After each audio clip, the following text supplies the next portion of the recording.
Buenas tardes, bienvenidos. Dentro del ciclo La colección a detalle, hoy presentamos la conferencia a propósito de Santa Ana y Joaquín, manifestaciones escultóricas de la devoción a los padres de María. Esta charla abordará dos esculturas que forman parte de la colección de arte virreinal del Museo Amparo. Damos la bienvenida a la doctora Francisca Neff. Francisca, buenas tardes. Muchas gracias por acompañarnos esta tarde y por impartir esta charla. Francisca Neff es doctora en Historia del Arte por la Universidad Nacional Autónoma de México, con una tesis sobre el taller de los escultores Cora en Puebla. Es investigadora en el Instituto de Investigaciones Estéticas con un proyecto sobre retablos hispanoamericanos. Sus líneas de investigación se centran en el arte iberoamericano, especialmente en esculturas y retablos de los siglos XVII y XVIII, conventos femeninos en el Nuevo Mundo y los procesos de recepción del sermón barroco, temáticas sobre las que ha realizado artículos y numerosas ponencias.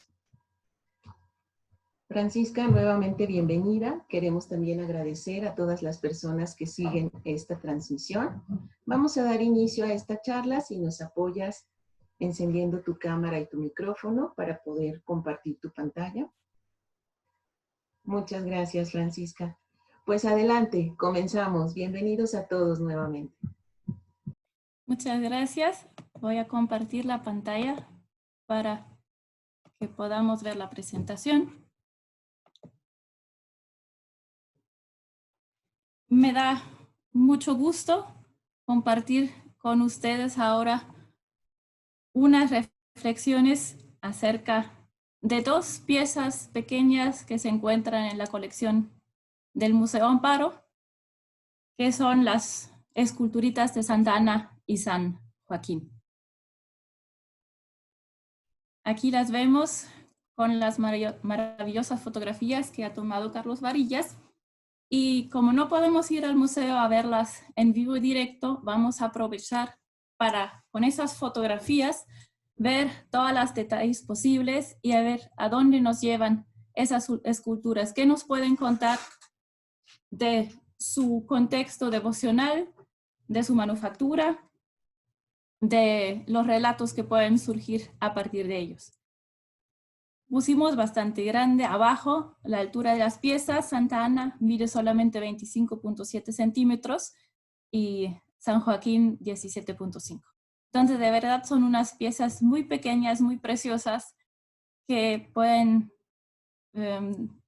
pasar desapercibidos al recorrer el museo, pero si nos detenemos, tendrán mucho que contarnos. Primero, pues supongamos que no sabemos quién está representado en esas piezas, aunque ya sabemos el título de ellas y también de la ponencia, pero si no supiéramos, tendríamos que hacer primero una descripción y ver quiénes son. Empecemos con el varón. Es un señor mayor de edad, con barba, que lleva una mano al pecho, viste un manto que tiene un forro de armiño y la otra mano carece de atributo, pero por la posición podemos intuir que tenía un bastón. Un señor mayor, a quien le falta el atributo, pero quien parece llevar un bastón, solamente puede ser San Joaquín. Un apóstol tendría un libro, tendría una llave, una espada, por ejemplo, si fueran San Pedro, San Pablo, que son apóstoles mayores, pero eso de apoyarse en un bastón, de llevar una mano al pecho en gesto piadoso, estar caracterizado como mayor de edad y llevar el manto con armiño, eso siempre es San Joaquín. Entonces ya tenemos uno de los personajes. La señora quien lo acompaña, supondríamos que sería Santa Ana, su esposa, que igual que él es una señora ya anciana. Aquí vemos que es una señora joven, que viste una toca, es decir, es una señora casada, que también se lleva la mano al pecho en un gesto piadoso y que tenía un atributo en la mano porque tiene junto a sus dedos. Entonces, vamos a suponer que es Santa Ana, que en un caso pues, no tan usual, está representada más joven de lo que era. San Joaquín, y vemos nuevamente en detalle esa mano que llevaba algo que ahora le falta, y aquí tenemos a los dos juntos. Si pensamos en San Joaquín y Santa Ana, nos falta algo esencial, y eso es la Virgen María, porque no se puede pensar a los padres de la Virgen sin ella, porque San Joaquín y Santa Ana no son personajes bíblicos, no aparecen en ningún evangelio, sino son una necesidad teológica, es decir, se crearon porque si no, no se podía argumentar a la Virgen Inmaculada y al nacimiento de Jesús. Entonces, para que Jesús pudiera nacer de una mujer inmaculada, a fuerza necesitamos unos padres de esa mujer que son excepcionales. Por eso se crearon a San Joaquín y Santa Ana. Les pongo aquí una de las representaciones más conocidas de esa pareja, el ciclo de Chotto di Bondone en la Capilla Arena en Padua, donde muestra toda la vida de esa pareja, pero la escena más famosa es la que vemos aquí, que es el beso o el abrazo en la Puerta Dorada. Resulta que la pareja ya era grande, entonces, y no podían tener hijos, incluso se les rechazó en el templo, no podían dar su ofrenda por no merecer dar una ofrenda, entonces Joaquín va al desierto a ayunar y se le aparece un ángel quien le dice que va a tener una hija y también a Santa Ana se le aparece el ángel, entonces los dos van corriendo, se encuentran en la Puerta Dorada, se dan un abrazo y eso es el momento de la concepción. Es decir, una concepción pura y casta, que es lo importante para que pudiera nacer la Virgen María Inmaculada y pudiera tener a su vez a Jesús. Entonces, no solamente en los relatos inmaculistas, sino también en toda la devoción mariana, San Joaquín y Santa Ana son de vital importancia. Y suelen acompañar a la Virgen María. Es decir, los dos solos no funcionan, siempre está implícita María. Vamos a hacer una revisión de cómo puede estar representada esa pareja y cómo puede estar implícita la Virgen, porque en el caso que nos toca de las esculturillas del Museo Amparo, no está una escultura de la Virgen María. Tal vez la podríamos imaginar de pie entre los dos, porque inclinan sus cabezas a lo mejor hacia ella, o solamente está de manera conceptual. Lo vamos a ver. Primero, fijémonos en Santa Ana. Santa Ana se representa con más frecuencia sola que San Joaquín. Una de las iconografías muy comunes y muy importantes es la de Santa Ana triple. No es una narración histórica, bueno, o de los relatos apócrifos en los que se basa la leyenda de San Joaquín y Santa Ana, sino más bien es una composición conceptual, porque vemos a Santa Ana, la Virgen María y al Niño Jesús, los tres juntos, que no hubieran podido coincidir porque cuando nace Jesús, Ana ya había fallecido. Entonces, es una iconografía que nos remite nuevamente al tema inmaculista o también al tema de la maternidad en sentido de un árbol genealógico de Jesús hacia atrás. Esa pieza, supongo que muchos de ustedes la conocen, se encuentra en el Museo de Santa Mónica en Puebla, está hecha en el siglo XVI y fue policromada en el siglo XVIII. Se atribuye a Diego de Pesquera, un escultor andaluz, porque en España y también, sobre todo en Andalucía, estaba muy difundida esa devoción, porque es una devoción que viene de la Edad Media y a partir del siglo XVI va perdiendo importancia porque el Concilio de Trento no la considera adecuada por ser una referencia a los relatos apócrifos.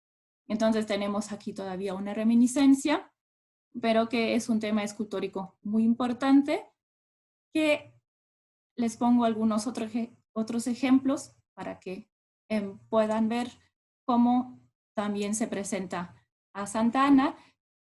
El otro ejemplo es el de Santa Ana educando a la Niña Virgen. Como lo vemos aquí en una pequeña escultura, nada más 12 centímetros de alto, Es un tema muy recurrente en la Nueva España y queda también muy bien con el Concilio de Trento, con la vocación de educar en la fe. Entonces, la Virgen estando ahí con su madre, quien le enseña a leer, quien la educa, es un tema que también puede inspirar a los devotos las relaciones adecuadas entre madre e hija y la religiosidad que debe tener la hija, porque luego María se educó en el templo.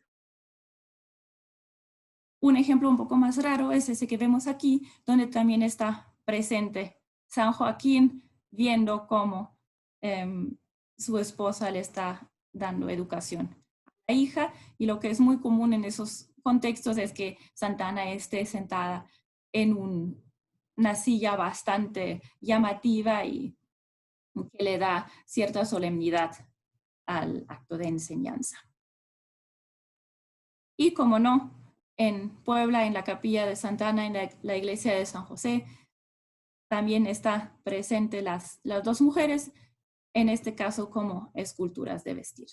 Entonces, tenemos muchas manifestaciones de madre e hija que están juntas, mientras San Joaquín solo casi no lo vemos. Aquí hay un ejemplo donde aparece con la Virgen Niña en brazos. Aunque hay que decir que Santa Ana y San Joaquín como pareja muchas veces se encuentran solos porque se ha perdido la contraparte. En muchos casos ya no están, son muy pocos los casos como este que vemos aquí en pantalla, donde tenemos una plática entre San Joaquín y Santa Ana sentados en una banca, una pieza también de devoción doméstica que se encuentra en el Museo Nacional del Virreinato, y donde también tendríamos que imaginar a la Virgen Niña que no está presente. Las más veces vamos a encontrar los solos, porque se ha perdido la contraparte. Aquí un ejemplo muy interesante de San Joaquín, que está sentado y no tiene más atributos. Supongamos que falta Santa Ana también sentada y a lo mejor también la niña virgen. Este es el caso que tenemos muy frecuente, Santa Ana ya de tamaño mayor, probablemente para un retablo, que le faltan los atributos y también le falta el esposo. Pero podemos ver que es una señora mayor, generalmente vestida con toca, aunque como pueden ver en el ejemplo del lado izquierdo, también puede estar representado sin la toca, pero claramente los rasgos de señora mayor, vestida con una túnica, con un manto y los brazos con un gesto que indica que tenía un atributo. El atributo más común es el libro y también la paloma en referencia a la ofrenda que iban a hacer en el templo, o la ofrenda que dio pie al nacimiento de la Virgen, o incluso podríamos imaginarla como el Espíritu Santo que engendró a la Virgen. En algunos casos también podemos ver un lirio en su mano como símbolo de pureza. San Joaquín está representada de manera muy característica, ya lo vimos con la esculturita del Museo Amparo, con el bastón que suele tener en la mano, muchas veces una mano lo lleva al pecho en gesto piadoso y caracterizado como un señor mayor con una vestimenta elegante. Y ahora vamos a ver un poco más en detalle algunos ejemplos de esculturas que están en Puebla para ver cuáles pueden ser las variantes de esa iconografía de la pareja de San Joaquín y Santa Ana cuando están pensados para retablo. Decía que siempre está implícita la Virgen. Si no está presente en forma escultórica, entonces hay una referencia dentro de la pareja o fuera de ella, es decir, en el retablo. Si tenemos un retablo dedicado a la Virgen, sea Virgen Inmaculada o cualquier otra advocación, es muy común que podamos encontrar en el resto del adorno del retablo, entre las esculturas, a la pareja de San Joaquín y Santa Ana. Entonces, están pensados en el contexto del retablo y hay una narrativa general que incluye a todos. Aquí tenemos a San Joaquín y Santa Ana hechas por José Villegas Cora hacia 1785, que están en la Catedral de Puebla en el retablo de San José. Entonces ahí tenemos la vía por San José, pero está presente Jesús, entonces también se justifica que estén las esculturas de San Joaquín y Santa Ana, más aún porque en el retablo anterior también había esta pareja, entonces hay una continuidad iconográfica. San Joaquín, nuevamente un señor mayor, lleva la mano al pecho, trae su capa de armiño, apoya su mano derecha en el bastón, y Santa Ana lleva en la mano una paloma y en la otra traía algo que ya no sabemos, que podría ser un lirio. Aquí los vemos en detalle, donde queda muy claro que son una pareja de ancianos caracterizados por el cabello, que en el caso de Santa Ana le ayuda un poquito el polvo, ¿no? que lo hace un poco más gris, pero los rasgos de la cara indican que ya se trata de personas mayores, como se refiere en los relatos apócrifos. Interesante en el caso de Santa Ana es, fíjense en la paloma, que la paloma no está fija, sino se puede mover. Y cuando yo tomé la foto, que es la que viene en pantalla, la paloma se había recorrido un poco cansada, ¿no? Entonces eso también nos da una idea de cómo están hechas las esculturas y explica por qué luego los atributos se pierden, porque no están fijadas de manera tan segura en las piezas que se pueden desprender fácilmente, y finalmente tenemos el problema de no saber de qué atribución es la escultura porque le faltan los atributos. En la misma época, el sobrino de José Villegas Cora también esculpe la misma pareja en la iglesia de San Cristóbal. Pero si se fijan en la iconografía, tenemos un cambio sustancial. San Joaquín está igual, con el bastón, la mano no la lleva al pecho, sostiene el manto, pero Santa Ana, quien lleva la paloma en la mano, no la trae a manera de atributo sobrepuesto en la mano, sino esa paloma sí está esculpida en conjunto con el resto de la pieza, no se puede sustraer y se encuentra en un lugar muy peculiar. Se encuentra frente al vientre, es decir, señala dónde está creciendo la esperanza del mundo, y entonces el atributo no es una superposición que nos ayuda a identificar la iconografía, sino se integra en una narración y le da un sentido diferente a la escultura. Esa es una innovación muy grande respecto a la concepción de esa figura de Santa Ana, y es retomada, aquí en detalle para que puedan ver bien dónde está la paloma, y la paloma también está hecha de una manera muy viva, parece querer salirse del lugar donde está, la tiene agarrada la santa para que no se le escape. Y eso mismo lo retoma otro sobrino del gran maestro José Villegas Cora, también José, que no sabemos exactamente cuál de los sobrinos es, en las esculturas que fueron hechas en 1786 para la iglesia de Santa Teresa. Entonces parece que esa iconografía que empieza a hacer Zacarías es retomada porque gusta, porque queda bien en la época. Aquí pueden ver cómo igualmente tiene la paloma frente al vientre, con las alas un poco diferentes, con la cabeza más hacia abajo, y la santa también mira más hacia delante, pero la idea es la misma y se ve muy claramente la forma. Y si ponemos las tres parejas juntas, vemos la evolución de esa iconografía que le da un sentido diferente, más intelectual, más teológico, si así lo queremos, a esa pareja. También encontramos en Puebla, que es muy rica en representaciones de San Joaquín y Santa Ana en gran formato en los retablos, esa pareja en la Iglesia de la Soledad, donde vemos un conjunto muy grande de atributos, porque Santa Ana lleva tanto el libro como la paloma en la mano. Esa paloma también está fija en la mano, mientras San Joaquín lleva a la niña María en brazos con un gesto muy paternal, muy cariñoso entre padre e hija. Entonces es otra sensibilidad que está presente aquí y que quiere despertar en el fiel, en el devoto, quien está viendo esas piezas, justo esa ternura que está presente en esta familia.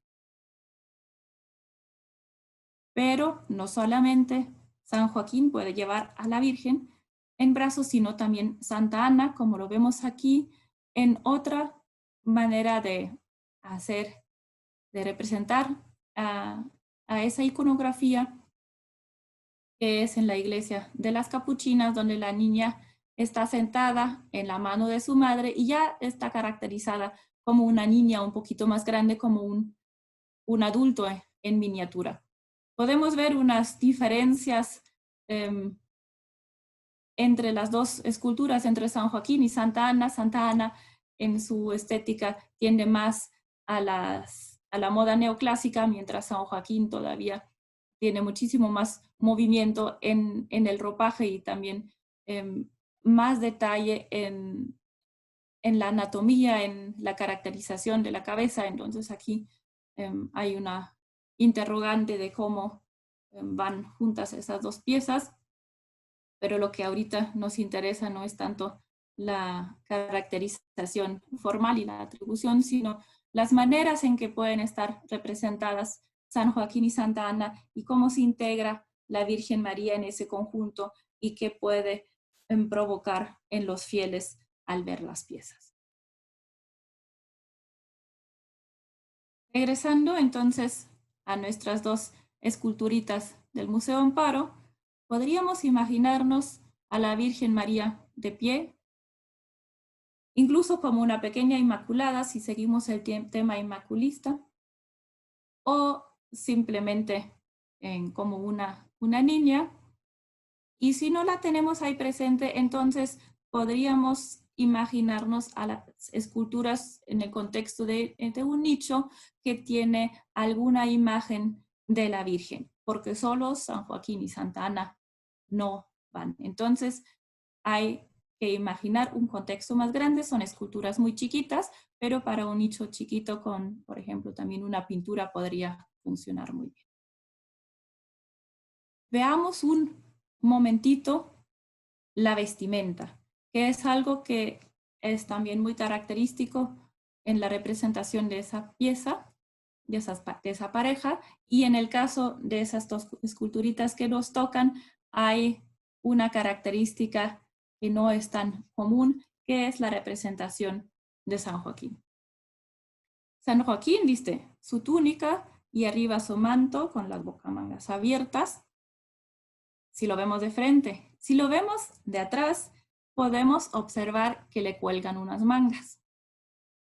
Y ese tipo de manto es un manto que en la época se llamaba balandrán. Como dice en el diccionario de autoridades, es una vestidura talar ancha que no se ciñe por la parte que cubre los hombres, en ella unas como mangas perdidas largas. Es una vestimenta que solían usar los colegiales y eclesiásticos dentro de casa para su abrigo y comodidad. Entonces, con esa ropa que está hecha de una tela roja por fuera, que habla de la nobleza, la importancia del personaje, y por dentro con un forro de armiño, igualmente habla de la pureza y el prestigio del personaje, remite también a su fe, a su manera de vivir cumplidamente con su religión, que era la judía, y que en ese caso no se usa una vestimenta de la época en que se sitúa el relato de San Joaquín y Santa Ana, sino más bien se usa una vestimenta que era común en el siglo XVIII, que se conocía y que la gente fácilmente podía atribuir a un personaje importante en el contexto religioso. De que las mangas penden de esa manera no es nada inusual si nos fijamos en otras vestimentas de la misma época. En el siglo XVIII, tanto de los señores castellanos como los militares españoles solían vestir ropa que tenía las mangas perdidas. Entonces, lo que vemos en el balandrán es una forma de la vestimenta eclesiástica, de una moda que se encontraba en la época. Santa Ana está vestida con una túnica abajo y arriba lleva un pellizón que con mangas cortas, con bocamangas abiertas, que se ponía en ocasiones de festejos, como por ejemplo de bodas o ceremonias importantes. Entonces también ella, igual que San Joaquín, visten de manera elegante en ocasión de festejo porque se está festejando el inminente nacimiento de la Virgen María o ya que esté presente y se está en espera de la llegada del Salvador. Entonces, todo en las piezas, la manera como están vestidas, los atributos que llevan, están integrados en un contexto devocional de la historia de la salvación, tienen una finalidad didáctica también y se incluyen en esa narración que quiere inspirar en el fiel cierta devoción y quiere permitir que se imagine estos relatos y que medite sobre estos relatos. Aquí vemos en detalle la parte alta de la pieza con ese pellizón con las bocamangas abiertas, que entonces se puede ver la túnica que lleva abajo, lo cual permite también un juego de diferentes materiales y se puede retomar en el estofa. Si nos fijamos en otras piezas de la época, vemos que para el siglo XVIII no necesariamente Santa Ana lleva el pellizón, sino también puede llevar una sencilla túnica ceñida en la cintura, eso sí, y muchas veces con un moño llamativo que a veces también sirve para que ate ahí el manto que le cubre la espalda. Y San Joaquín, ya lo habíamos visto antes, pues suele llevar el manto con el armiño, pero que lleve un balandrán, eso sí es excepcional. Hay muy pocos casos. Bueno, yo personalmente no conozco ninguna otra escultura que San Joaquín vista ese tipo de manto.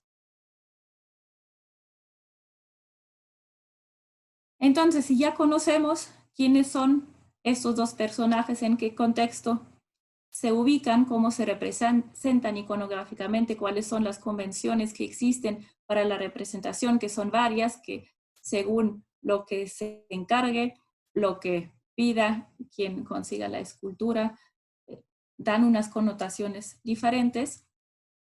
Ahora veamos un poco cuál es el contexto en el que se ubican esas piezas, que por su tamaño son del contexto del hogar, de las devociones domésticas, porque con 25 centímetros y 17,5 respectivamente, en un retablo se pierde de vista, entonces no son para el culto dentro de la iglesia, sino más bien para la devoción privada en un hogar de la época. Igual como las piezas que ya les había mostrado del Museo Nacional del Virreinato, que también se inscriben en ese contexto devocional. Tenemos que pensar a los hogares del siglo XVIII como espacios muy importantes para la devoción. pero en las grandes historias del arte no aparece porque carecemos de fuentes para ello. Hay muy pocos indicios que nos pueden llevar a saber algo sobre la devoción que tenía la gente en sus hogares, cuáles eran las esculturas, las pinturas que tenían, cómo eran sus altares domésticos.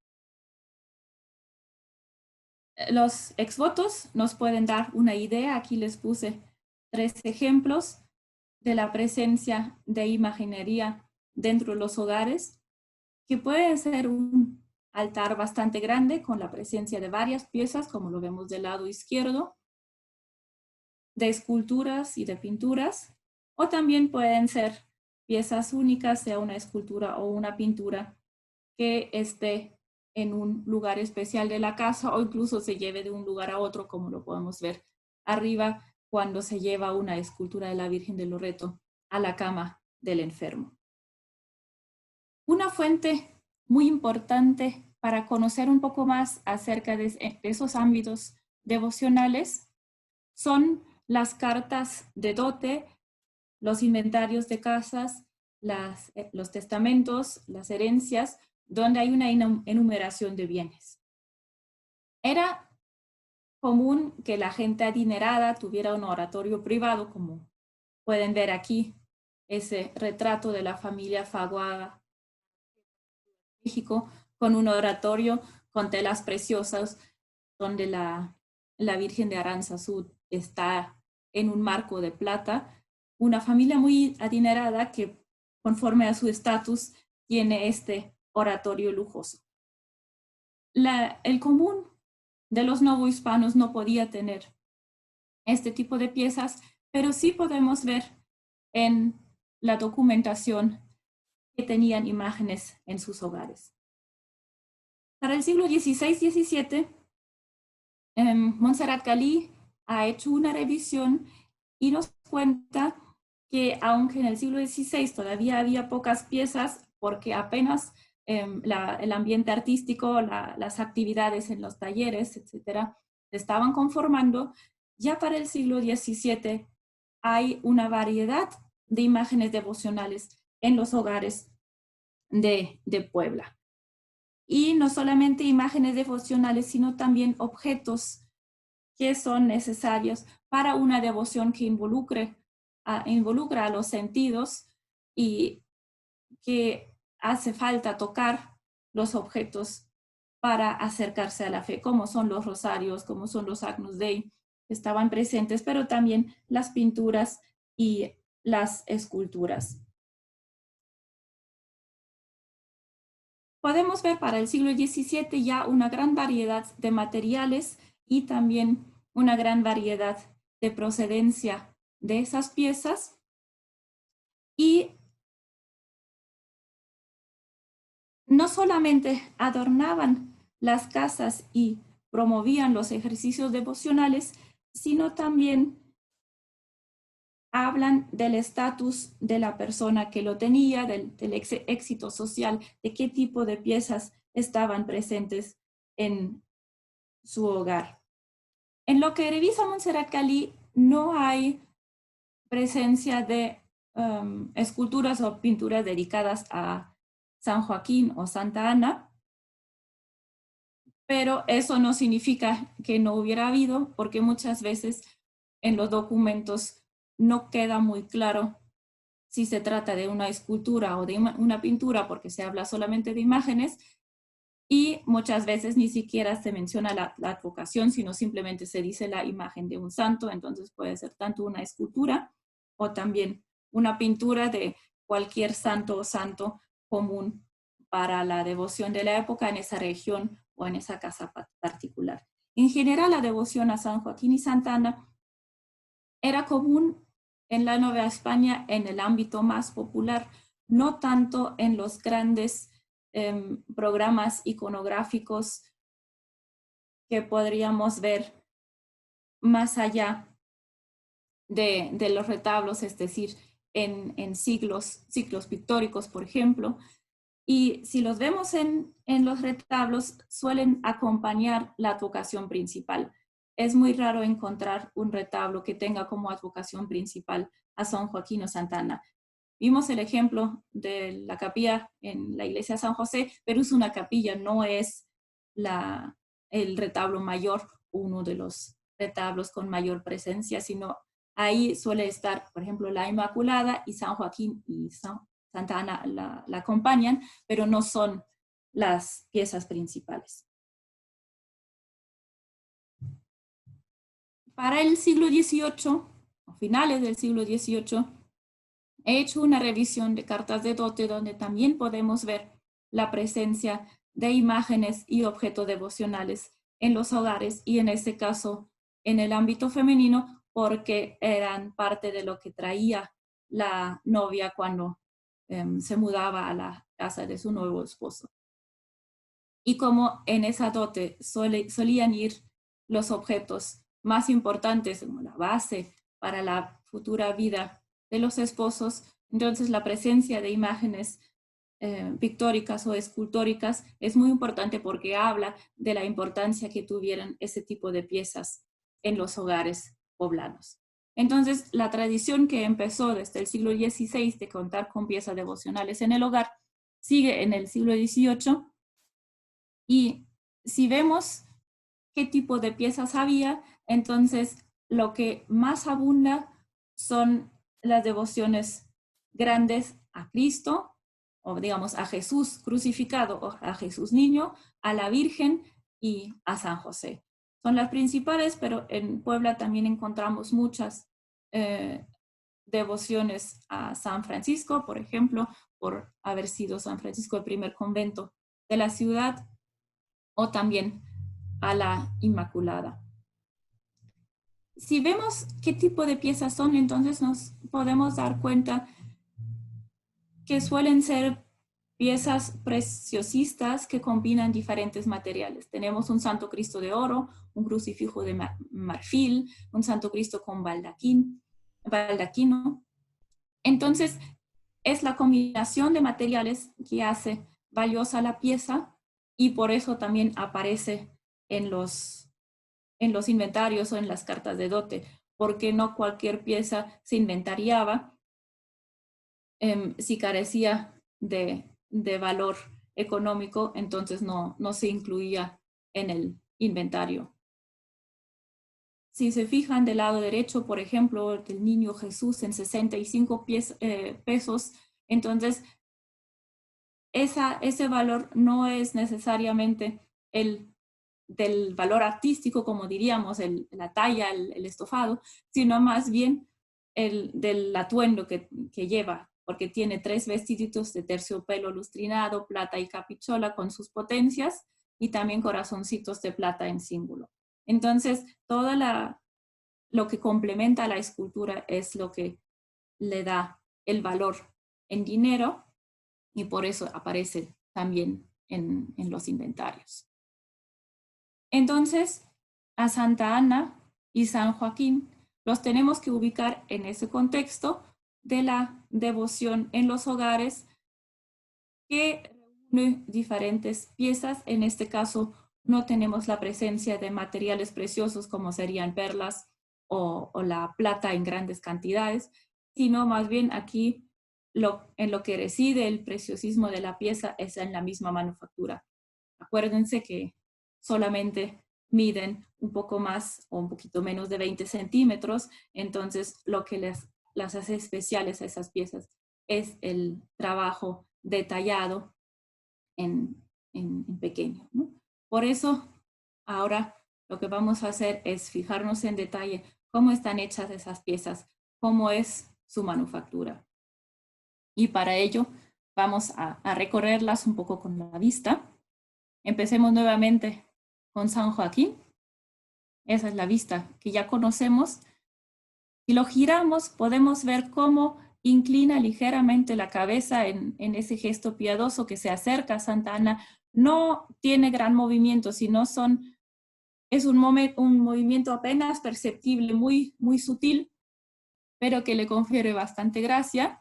Y por ese mismo movimiento, el balandrán se mueve ligeramente. Entonces es un pequeño juego de movimiento que tiene, pero que que anima la pieza. Si nos acercamos podemos ver el trabajo de estofado que tiene una corla roja en el manto que por su brillo refuerza el valor de esa prenda, pero arriba en el cuello también tiene trabajo en oro. Entonces sí se le agregaron muchos detalles y si le damos vuelta, aquí tenemos un juego entre el color liso rojo del manto y los ornamentos que están aplicados a la vestimenta, que también se puso esmero en la encarnación y la representación de la cara. Podemos ver cómo se le aplicaron en los ojos las pestañas a punta de pincel con líneas muy finas.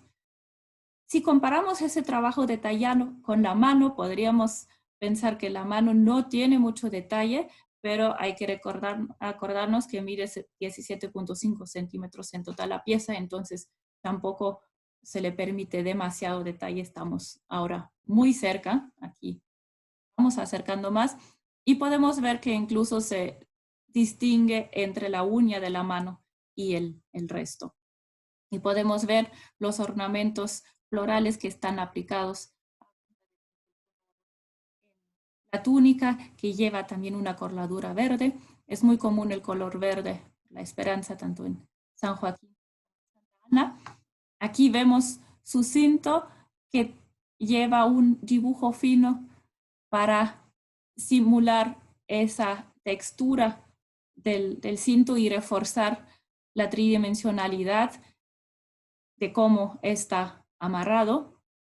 Entonces trabajan juntos la talla y la polilla, y si vamos más abajo podemos ver cómo se le aplicaron las características manchas negras que muestran la tela de aluminio, y que incluso abajo en la cenefa de la túnica tenemos trabajo con punzonado. Entonces tenemos ligeros relieves también en esa parte, y pues está con zapatos como se debe para una persona. Si vemos a Santa Ana, ella se inclina hacia el otro lado, entonces están dirigidos uno hacia el otro. Ella es más estática que su esposo porque no lleva un manto que le pueda conferir ese tipo de juego que, como lo hace el balandrán. Y si la vemos desde atrás, se parece mucho a un bloque, entonces podríamos pensar que no está pensado para que se viera desde atrás, sino más bien su vista principal es la de adelante, donde tiene mucha gracia. Si vemos la policromía, también está muy detallada. Aquí sí hay mucho trabajo de punzonado en la manera en que están hechas las hojas alrededor de las flores.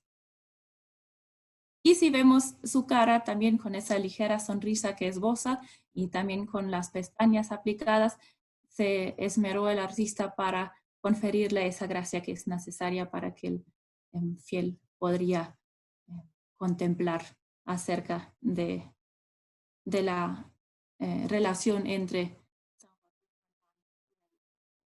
Vemos nuevamente desde enfrente. Y aquí un detalle de la mano con este atributo que falta, que podría ser un lirio por el gesto como junta los dedos, no necesariamente una paloma, porque para tener en la mano una paloma tendría que tener otra posición la mano. Aquí nuevamente un detalle del manto y ese juego que tenemos entre el estofado de la túnica y el estofado del manto. Y el delicado trabajo con el punzón. Y aquí nuevamente hacia abajo. Y como la túnica le cubre los zapatos, nada más vemos la punta, y aquí también en la cenefa tenemos ese trabajo de punzonado. Entonces, en total, tenemos un trabajo bastante delicado de la manera como están elaborados, y tendríamos que pensar entonces quiénes hicieron esas obras. Un taller poblano, un taller mexicano de la capital, de otra parte de México. Lo que sí queda claro por el tipo de ornamentación que tiene, que es un trabajo novohispano, no es un trabajo guatemalteco, por la ornamentación del estofado, que no es el típico geometrizado que vemos en Guatemala, y podría ser cualquier taller, porque tenemos que tener presente que los talleres tenían que sobrevivir con mucho tipo de trabajo. No bastaba con los grandes encargos para esculturas, para algún retablo de alguna iglesia, sino también tenían que hacer piezas de un formato más pequeño para una venta directamente desde su taller. Pues no en vano se llama tienda al taller. Y para ese tipo de trabajos hechos en serie para cualquier cliente que quisiera cierta devoción, pero no necesariamente tenía que ser un encargo. Recordemos que para finales del siglo XVIII, alrededor de 1790, hubo aproximadamente 10 talleres de escultores en Puebla. Específicamente escultores, pero en la misma época hubo aproximadamente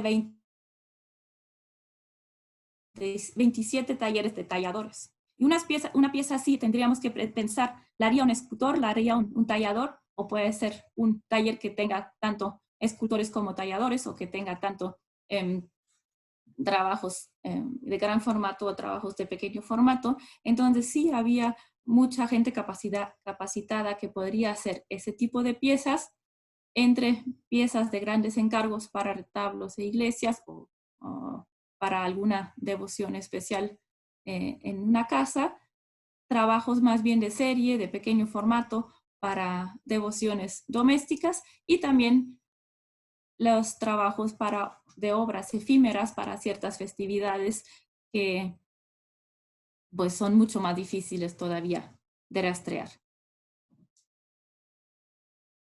Sea como sea, esas piezas nos hablan de una historia del arte que está más allá de las grandes historias del arte, de los grandes nombres de artistas, sino es una historia del arte mucho más cercana a la gente, a las devociones en los hogares de la época, a la gran cantidad de piezas que circulaba y que servían de sustento para la vida cotidiana de la gente, para expresar su fe y para rendir culto a los santos que les eran más importantes dentro de un ámbito que se nos escapa muchas veces a las historias del arte y a las revisiones porque no tenemos las piezas. Entonces, tenemos mucha suerte de contar con estas piezas que nos pueden conmover todavía hoy en día y que pudimos ahora rodear, aunque sea solamente de manera virtual, y que estaban pensadas para inspirar ternura, para conmover al espectador y para apelar a los sentidos. Muchas gracias. Muchas gracias a ti, Francisca. Tenemos ya algunas preguntas que vamos a irte compartiendo. Sebastián Laza comenta, la representación de San Joaquín y Santa Ana dialogando y sentados, como la que se encuentra en el Museo del Virreinato, ¿es muy particular o propia de algún periodo en específico? Buena pregunta, respuesta rápida. No conocemos, yo no conozco otras piezas, es una manifestación más bien peculiar pensando en lo que se conserva. Pueden haber existido muchas más piezas, pero no las tenemos. Entonces, no se puede dar una respuesta verídica. Es muy especial porque es la única pieza que conocemos para la Nueva España, para el siglo XVIII, pero pueden haber existido más. Muchas gracias. Luis Rodríguez comenta, en el atrio de la Iglesia de la Soledad, hace un tiempo había una lápida de los Cora. ¿Se sabe qué sucedió con esas lápidas? No, lamento, no sé qué pasó. ¿En dónde estaba ubicada? Sí, podría. En la Iglesia de la Soledad. Pero pensé en qué espacio específicamente estaba ubicada. Una lápida en el sentido de a ver, de un recordatorio de la muerte de alguno de los Cora o simplemente una placa conmemorativa. Vamos a pedirle que nos complete la pregunta en un momentito. Julieta Domínguez comenta, ¿son pareja? Parece que no serlo Santa Ana y San Joaquín en estas representaciones.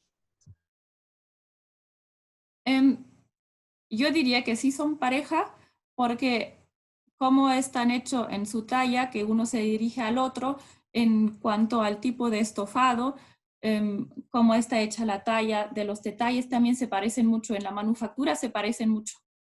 Lo que a lo mejor nos hace dudar o se nos hace extraño de que si son pareja o no, es que les falta algo, la Virgen María. Sí, pero en lo demás yo diría que son pareja. Y si pensamos en que Santa Ana está representada de manera más joven, no es un impedimento para que no pudiera ser pareja de San Joaquín, porque podría ser una referencia a esas representaciones como la de Santa Ana Triple, que Santa Ana parece también joven, que no se quiere hacer referencia a su condición de edad al concebir a la Virgen María, sino más bien a esa relación del árbol genealógico de Jesús pasando por la Virgen María hasta Santa Ana. Muchas gracias. Nos preguntan también, ¿el color de su vestimenta puede ser característica? Perdón, no entendí el inicio. ¿Qué puede ser característico? El color de su vestimenta. ¿Es característica de estas Sí. Es común que Santa Ana vista verde de esperanza, porque lleva la esperanza del mundo en el vientre, y rojo para el amor, igualmente San Joaquín. Entonces podemos tener esos colores, sea en la túnica, sea en el pellizón, sea en el manto. Ahí sí hay variedad. Y mira, sobre la lápida, que es en el atrio de la iglesia de Analco, perdón, no en la iglesia de la Soledad. Ah, bueno, hubiera podido funcionar los dos.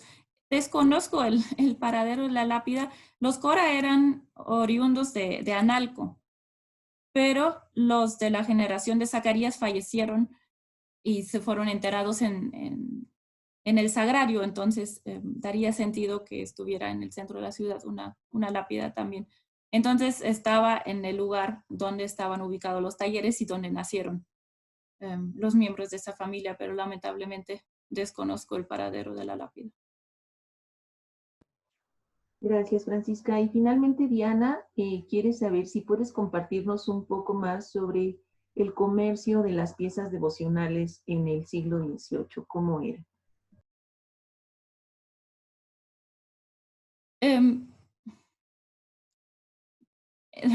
No es tan fácil saber si hablamos de comercio en general. La manera más sencilla del comercio sería de que alguien va a la tienda de un artista y compra algo. Y de eso no tenemos constancia, porque es un acto como hoy en día vas, pagas con efectivo y ni siquiera te dan un recibo. Luego había piezas devocionales más lujosas, como las que vimos en algunas de las cartas de dote, y ahí había un comercio bastante amplio entre España, el Galeón de Manila y las diferentes regiones de la Nueva España. Entonces se comercializaba en los parianes, se comercializaba en las tiendas que hubiera en cada lugar y se llevaba por las rutas conocidas que se llevaban también las otras mercancías. Puebla en ese sentido estaba en una posición privilegiada porque las piezas llegaban antes a Puebla, si llegaban desde el Golfo y también si llegaban desde el Pacífico, fácilmente llegaban a Puebla antes de la capital de México. Entonces estaba Puebla dentro de esa red comercial donde se movían todo tipo de piezas y entre esas también las devocionales. Acordémonos que, por ejemplo, se encargaban esculturas de marfil a Filipinas y se traían desde ahí, o partes del ajuar, digamos, que que luego tenían las piezas. Entonces no necesariamente tenía que provenir toda una pieza de un mismo lugar, sino podía provenir el crucifijo de una parte, la cruz de otra, el baldaquino que tenía de otra, por ejemplo. Sí tenemos que pensar que había un comercio muy amplio, muy movido en la época. Muchísimas gracias nuevamente para todos. Francisca, te mandamos un abrazo con mucho cariño, que estés muy bien en la ciudad de Oaxaca y esperamos verte muy pronto ya aquí en la ciudad de Puebla. Gracias a todos y buenas noches. Muchas gracias y bueno, ojalá coincidamos viendo las piezas en vivo y directo.